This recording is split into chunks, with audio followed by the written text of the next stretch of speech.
Here we are again then. Yes, umbrellas up and hands down. It's time for another podcast. Yep. This is literally the calm before the storm, isn't it? Yeah. Which, to be honest, is quite an apt word for today's Yes, it is. podcast. So, well, folks, welcome to episode 8 of Random Subjects from Everyday Life. Hello. With myself, Dave Clark, in brackets Dustbin Dave, and my assistant Elliot.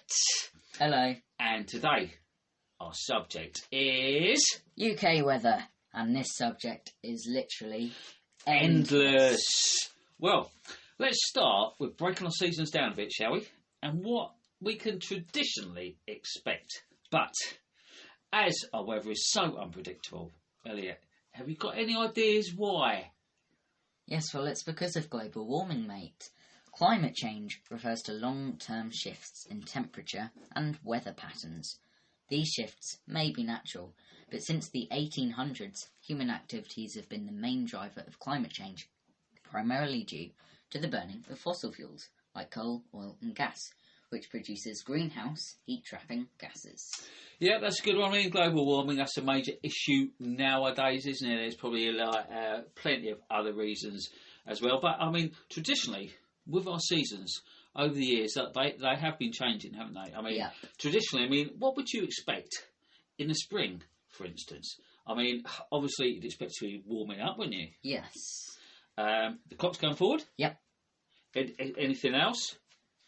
Well, certainly the longer days. Yes. The spring bulbs coming up. Yep. Except nowadays you have like daffodils coming up in December. Yeah. They're all over the shop. I mean, even the plants don't know what season it is. It's messed up, man. It's all totally messed up, our weather. But, I mean, in summer, traditionally, what would you expect in the summer? Nice bit of heat. Yep, definitely. A nice bit of heat, those long, warm summer nights. Plenty of dry spells. And, of course, sunshine. Plenty of sunshine. And autumn and winter, traditionally, I guess that's not much different than what it is now. No. The autumn and the winter, well, obviously get the cooler days. The clock's going back, the shorter days. The autumn leaves. And although we don't get much of it in this area, on the east coast of Norfolk, snow. Yes. Yeah, but of course, with the seasons, shall we have a little look at this year? I mean, spring-wise, we had a very wet spring, didn't we? Yes. Summer, well, autumn and winter, we've still got that to come, really. Autumn, yeah, hasn't been too bad. But our summer, let's pick out our summer this year. What do you think of our summer this year, Elliot? Oh, well, we had some nice warm days, definitely. Yeah, I mean, what I noticed about this year compared to last year, I think last year was a pretty wet summer. Obviously, as I do gardening for one of my jobs for a living, I noticed it was very wet. The gardens were growing throughout last year. And this year, we actually had a bit of a dry spell. And this year, the lawn started to die off. Ah. Now, that's a sign of a good dry spell. Now, I noticed as well, as soon as it was about to hit the school holidays, those 6 weeks, that's when we finally got a bit of decent weather. Yeah. And a bit of a dry spell. All throughout, like, May, June, July, that was just pretty dismal, dull, wet.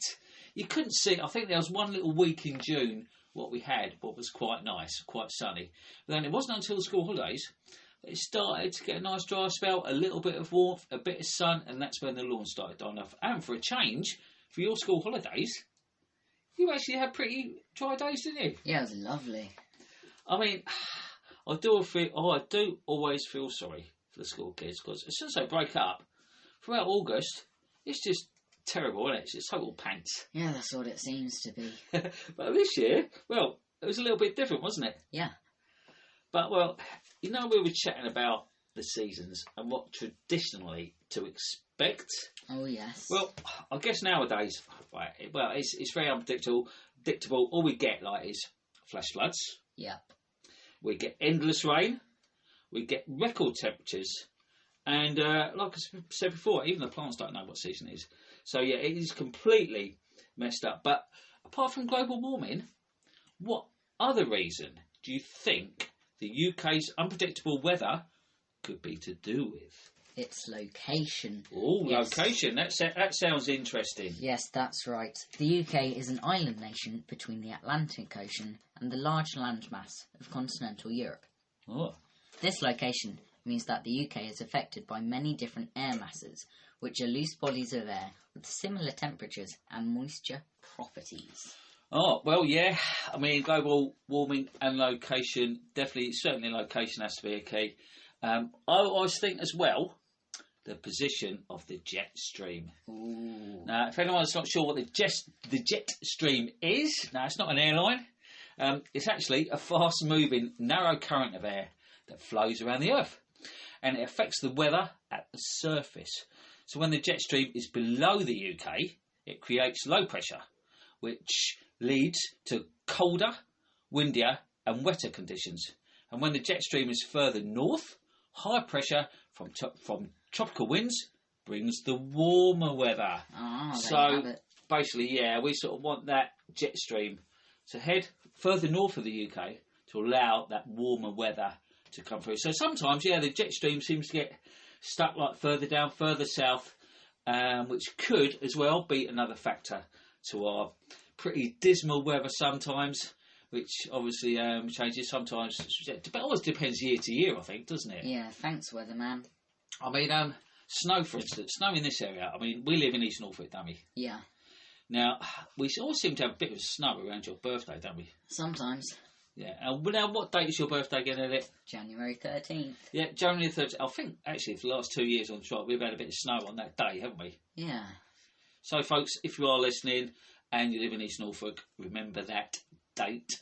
But the last real proper snow we had in East Norfolk was the Beast from the East. The Beast from the East. And the Beast from the East Part 2. Now, both of them are a good few years ago now, so we sort of watch it on the news. We see all this snow up and down the country, and it's almost like watching the news from a different country, isn't it? Because we get absolutely nothing. If we get a fleeting little bit of snow, it's gone within the hour. Yeah. So, to be honest, we do get a bit jealous, don't we? I do. Yeah. I mean, I know it's not everyone's cup of tea, snow. I know for certain people who can't get about, or the elderly, or whatever, it can create a problem. But when you hardly ever get it, it's sort of nice. I mean, I remember, way back in the 80s, sort of in my Essex days, when the schools used to be like shut. Used to be shut for days on end because they've just snowed in. Yeah, that'd be nice. Have you ever experienced that? I have a couple of times. Yeah. But not recently. No, it was a good few years ago now, wasn't it? Yeah. At your junior school, probably. Yes. So that's nothing. And with summer, do you like summer? Yeah. Yeah? Yeah. And, well, I've got a question. Yeah? What's your favourite season? Well, I think summer's my favourite season. Oh. Now, what's the flaming reason that summer's your favourite season? Come on, tell me. Well, the flaming reason that summer's my favourite season is probably the sun. Ah, yeah. The sun, and you can't beat a bit of sunbathing. Oh, I just love it. Feeling that sun on your face and just relaxing. It's just, waking up every day to, unfortunately not here, but waking up, opening your curtains and seeing that sunlight piercing through in the morning. And it's going to be a scorcher of a day. So I love it. I do sort of feel a bit sorry for those people who do have to work inside or in factories or have to travel, like, even in London on the tubes and that. It must be stifling, some of that heat. But and of course, another thing with the UK weather, it's a good topic of conversation, isn't it? I mean, we could be in a queue in a supermarket waiting for a bus and you turn round. Let's do a bit of role play. Yeah, we could do a little example here, a little bit of small talk with the general public, a complete stranger you've never met, and you just to break the ice, a bit of conversation. Oh, hello, mate. It's very mild today, isn't it? Oh, it is mild, isn't it? Yep. It's very mild. It was mild yesterday as well, wasn't it? It'll probably be mild tomorrow. Yes, it is very mild for the time of year, isn't it? Yeah, anyway, what are you shopping for?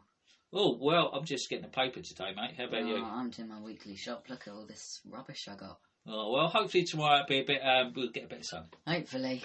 Yeah, but that's a small example, small talk with the general public or a total stranger about the weather. That's a general topic of conversation with living in the UK and the weather. Now, Elliot, am I allowed? Am I allowed to do one of my rants? Oh, go on then.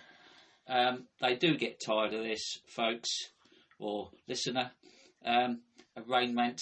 Now, I work outside, and in a lovely dry spell, when, say, we've had about a week of dry weather and sun, all I hear from customers and in shops and from the general public, oh, we need a bit of rain, don't we? We need a bit of rain for the gardens, don't we? And to be honest, that really does my head in. I mean, yes, I appreciate do need rain for the gardens, or and of course farms, etc. But unfortunately, in the UK, there's no happy medium. There's no in between. It's either a low pressure sets in and you get endless days of rain, which turns into weeks, or we get a nice dry spell. There's no in between. There's no one day of rain and then a nice 4 or 5 days of dry weather. It's just all or nothing. So, at the end of the day, I prefer the dry spell, because at the end of the day, from October to March, we get rain and floods galore all across the UK, especially the floods. And if anyone's worried about their gardens, like when your lawns go brown, they green up again. As soon as the October rain comes and the November rain, they're green again.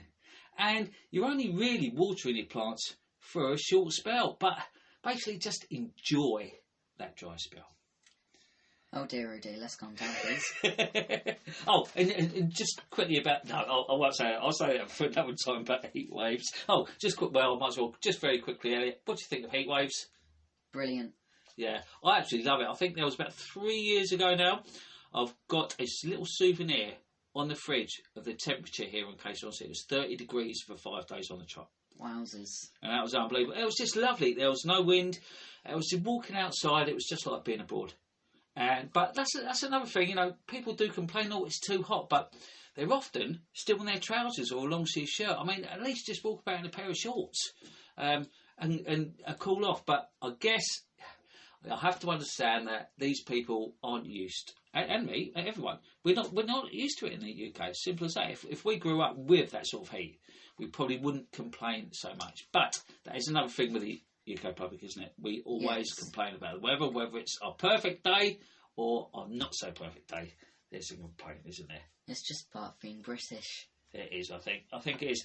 I think, actually, Elliot, look, I'm looking at my clock. Oh yeah, that clock over there. Yeah, what time is it? Oh, well, if I'm reading it correctly, tick-tock, tick-tock, it's random fact, a clock. London is one of the driest cities in the UK, and it's not even in the top 10 of the wettest capitals in Europe, which may be shocking to some listeners, or the listener. Exactly, I mean, when we've been to London, well, I don't know, I suppose it hasn't rained that much, but it's always dull, isn't it? Yeah. It seems to be. And always when you see, like, the news reporters or... it always does seem to be raining in London, doesn't it? So that's a surprising fact, that one, isn't it? It's a surprising random fact. Well, shall we have another one? Oh, we might as well then. December 2015 was the wettest and warmest December on record for the UK. Cardiff is the wettest city in the UK, with an average of 96 millimetres of rainfall per month. Cool, that is a lot, isn't it? I know they do get a lot of rain in the west, don't they? Yes. We're actually lucky here, aren't we, on the east coast? Officially, we are the driest part of the UK. I know it's hard to believe sometimes, but we are, and we do often see, like on the news, floods, a lot of rain, etc. And when that rain band sort of goes from the west to over here, it either seems to peter out, or we don't get it when it's predicted. If we've got weather or rain predicted here, say for 4 p.m, we often don't get it till 7 or 8, or it misses us. So yeah, that is quite a good area to live if you're not too keen on the rain. Oh, I want another random fact, Elliot. Oh, all right, calm down. Right, I'll pronounce this to the best of my ability. Mawsynram. Mawsynram. Yep, that'll do. That place in India is the wettest place on Earth. receiving an average of 467 inches of rain per year. Jesus, that is a lot, isn't it? That is a lot. Oh, God. Well, we've got, just taking those random facts in, Elliot. Yeah. How do you find all these out? Oh, places. Yeah, well, you've just got a vast knowledge in general, haven't you? Yep. Big old brain. Shall we have another one? Oh, go on then. In 1684, the River Thames in London froze solid for 2 months due to the cold weather. Froze solid. What year was that? 1684? Yep. God, so froze. I wonder, do you reckon that would ever happen again? No. No. No. Probably not. That's amazing, though, with the weather and with these records, how they're kept, isn't it? Yeah. For all these years, all these weather facts and records, record temperatures, minimum temperatures. It's amazing how it's all kept over the years, and it's still available. And, well, we're going to go to one more random fact. So we have a little fanfare, shall we? Yes, well, I've actually got 2 more, but they're Oh, related, okay. so might as well call them one. The hottest temperature ever recorded was 56 degrees Celsius, which is 134 degrees Fahrenheit, Cool. in Death Valley, California, in 1913. Wow, that is an amazing temperature, that, isn't it? I mean, it lives up to his name, a Death Valley. It probably would be death, wouldn't it, if he was in that temperature out there, but... And I've got one to contradict that. Yep. The lowest temperature ever recorded on Earth was 89.2 degrees Celsius. Negative, that would make more sense. Which is negative 128.56 degrees Fahrenheit at the Vostok Research Station in Antarctica. That's cold. Wow. That's amazing. Well, Elliot, for those random facts, we've got half of our street in the next room. We're going to give you a little clap. Thank you everybody. Yeah, thanks, Judy. Come again, Paul. Take your umbrella tomorrow. Bye, Mark. Yeah, see ya. Yeah, it is mild today, look at it. Yeah, see ya, mate. Yep, that's it. Yeah, leave it unlocked, thanks. Well, folks, we're going to summarise now, aren't we, Elliot? Yep.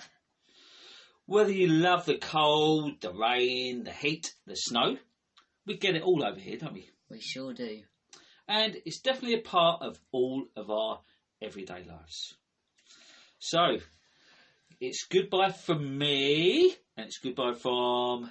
Elliot, yes, umbrellas down now then if it stopped raining. Keep them up if it hasn't. Goodbye. Exactly. Thanks for listening. Goodbye. Bye-bye.